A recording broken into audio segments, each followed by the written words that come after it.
Perkenalkan Prof, kami dari mahasiswa semester 2 program studi hukum keluarga. Di sini ingin memenuhi tugas mata kuliah fikih ibadah oleh dosen pengampu Pak Ahmad Sofyan SHI MH. Langsung saja pertanyaan yang pertama. Assalamualaikum warahmatullahi wabarakatuh. Perkenalkan, nama saya Inika Rahim. Izin bertanya terkait dengan hal-hal yang membatalkan puasa. Salah satunya masuknya sesuatu ke dalam rongga. Apakah jika seseorang mandi dan telinganya kemasukan air, puasanya bisa batal? Dan bagaimana jika ada seseorang yang menderita asma dan menggunakan obat hirup ke mulut agar asmanya tertangani?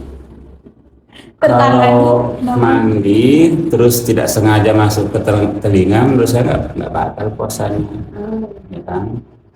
Memang yang membatalkan puasa itu masuk ke tubuh, tapi kalau nggak sengaja, yang mandi masuk ke telinga, sih nggak batalkan puasa. Kalau misalnya tadi apa yang masuk penyakit asma? Iya, menderita asma dan menggunakan obat hirup ke mulut agar asmanya tertangani. Kalau itu yang penting dia tidak berlebih-lebihan, misalnya hanya untuk secukupnya, dan apabila itu tidak dipakai dan menyebabkan dia meninggal, ya harusnya dia pakai. Dan menurut saya yang penting dia tidak berlebih-lebihan. Tapi kalau dia sakit asma, kenapa dia harus puasa ya? Boleh aja kan? Kalau dia sakit kan boleh aja tidak puasa. Tapi dengan ketentuan nanti dia harus dia harus nanti kan, ganti nanti.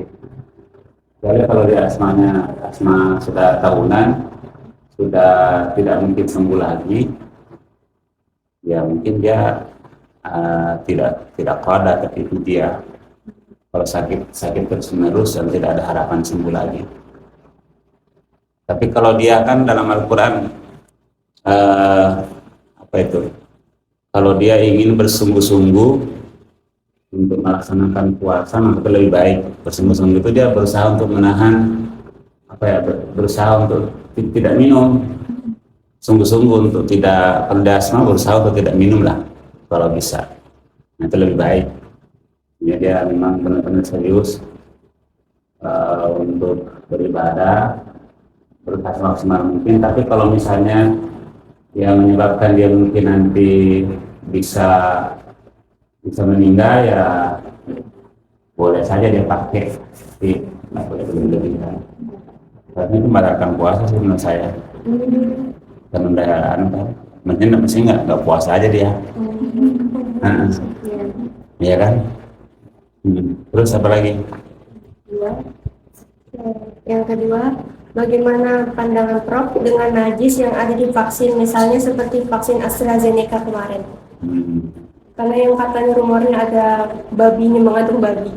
Kalau sudah faktanya ada babi, harusnya jangan dipakai. Kalau sudah ketahuan, kecuali kalau memang sebelumnya belum tahu bahwa di dalamnya ada unsur itu, begini maka mungkin sih sebenarnya bisa makruh. Tapi kalau dia sudah tahu, ya kan, harusnya jangan. Berhati-hati dalam meramalkan, jangan dimudah-mudahkan. Saya kira itu, hati-hati dalam meramalkan. Artinya apalagi kan ibadah toh, lagi ibadah. Ya, pertanyaan ketiganya, Prof. Menurut Prof, apakah sah ibadah seorang pria yang saat dia buang air kecil di salah satu kloset berdiri yang ada di beberapa masjid? Apa tadi pertanyaannya? Apakah sah ibadah seorang pria nih kalau misalnya dia buang air kecil yang klosetnya itu berdiri gitu, Mas? Apanya? Yang kayak kencing berdiri? Kencing berdiri. Enggak. Kencing berdiri? Tetesannya kan dikhawatirkan tetesannya itu nanti netes ke pakaiannya, terus dia langsung sholat gitu. Sebetulnya sholatnya sah aja. Cuma apakah diterima atau tidak, wallahu a'lam. Oh ya.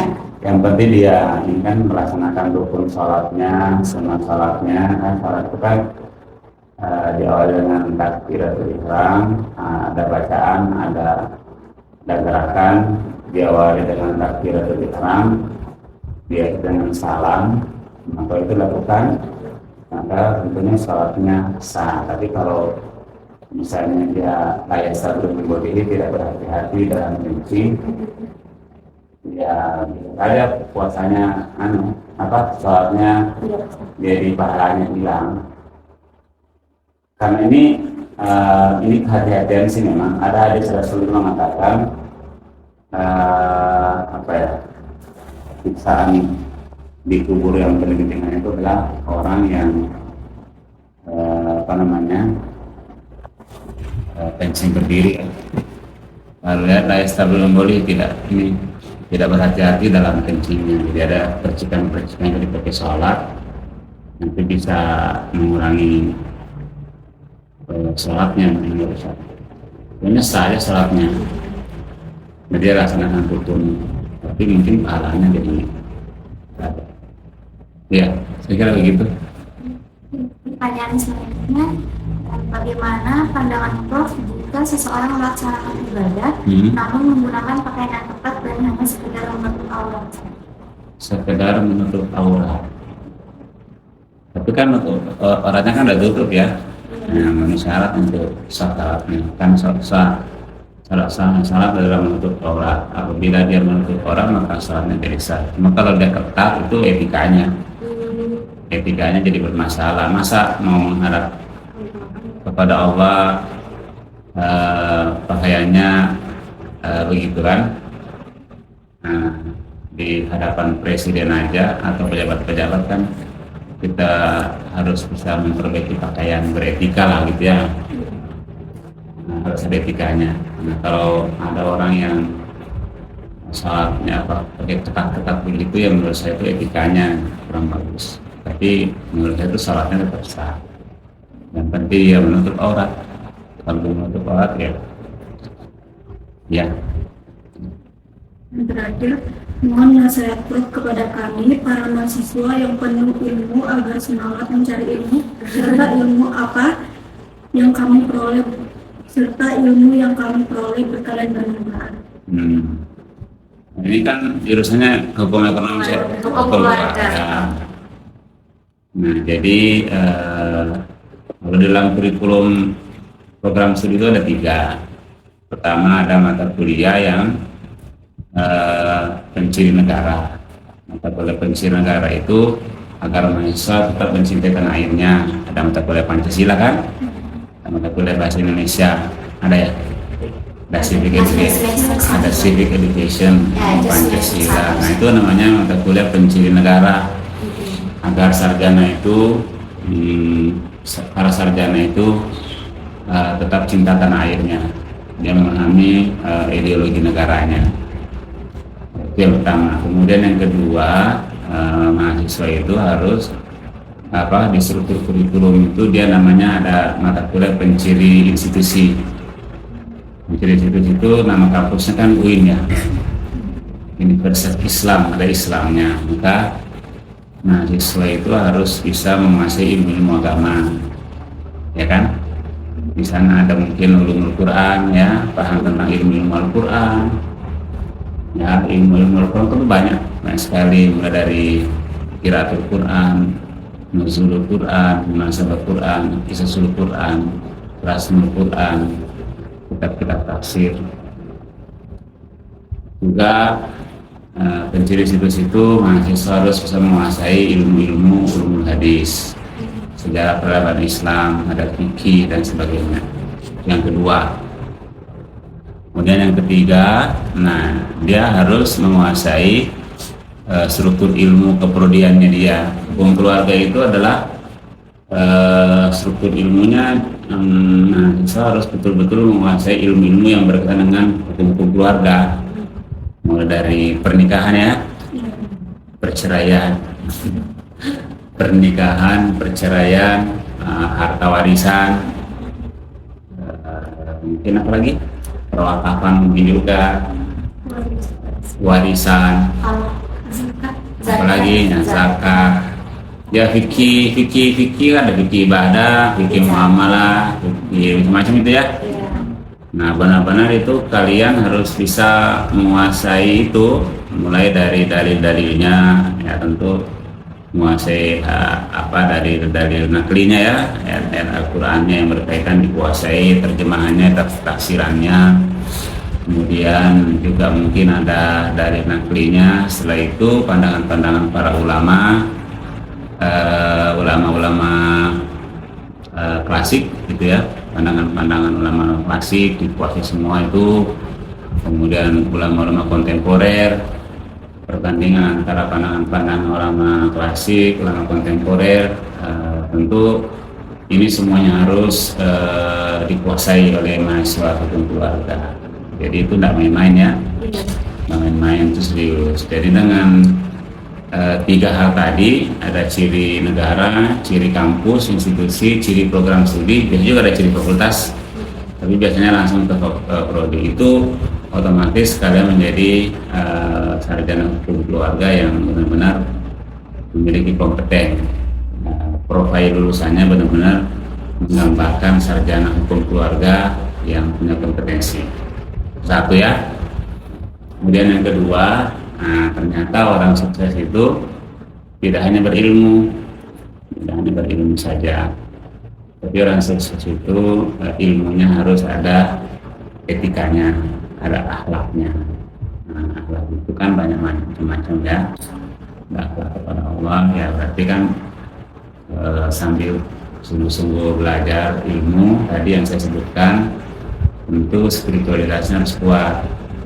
Yang sampai jadi masyhur sholatnya udah baik, sholat subuhnya, pokoknya spiritualitasnya terus kuat, namanya akhlaknya ya. Ini penting, kadang-kadang orang pintar nggak sukses karena spiritualitasnya nggak bagus. Selain itu, selain spiritualitas kepada Allah, itu harus juga akhlak pada orang tua. Orang tua itu ya, terutama orang ibu kandung, karena berkaitan dari situ. Jangan sampai nanti ilmunya luar biasa tingginya, tapi tidak ada berkahnya, susah dapat pekerjaan, tidak ada kemudahan. Itu bisa jadi karena faktor etika dan akhlaknya kepada orang tuanya. Dan itu banyak yang terjadi ya. Saya banyak mengalami, banyak melihat, menyaksikan teman-teman kuliah yang agak sulit mendapatkan pekerjaan. Ternyata dia ada masalah dari sisi akhlaknya. Orangnya pinter, aktif organisasi dan sebagainya. Jadi akhlak kepada Allah, akhlak kepada orang tua terutama, ya kan? Karena selain itu ya mungkin akhlak kepada guru, akhlak kepada dosen ya, tidak didoakan, diikhlaskan ilmunya. Karena kalau misalnya guru-guru kita itu tidak ikhlas mengajar, agak sulit juga itu ilmunya membekas ke kita, agak sulit. Jadi sayang sama Allah kepada orang tua dan guru. Saya sendiri guru di SD masih ingat, sering saya doakan. Guru di SMP, MTS masih saya doakan. Apalagi guru seri pondok ya, meskipun sudah profesor, sering saya ngiringi oleh-oleh, hadiah macam itu. Berarti bahwa kita minta berkah ilmunya, kita diharapkan supaya diberi kemudahan untuk mencari ilmu dan pekerjaan. Nah, saya kira itu aja.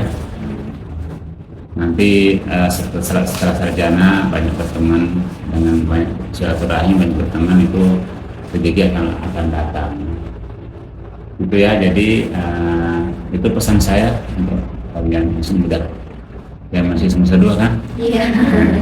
Masih jauh. Masih jauh. Ada lagi? Udah ya?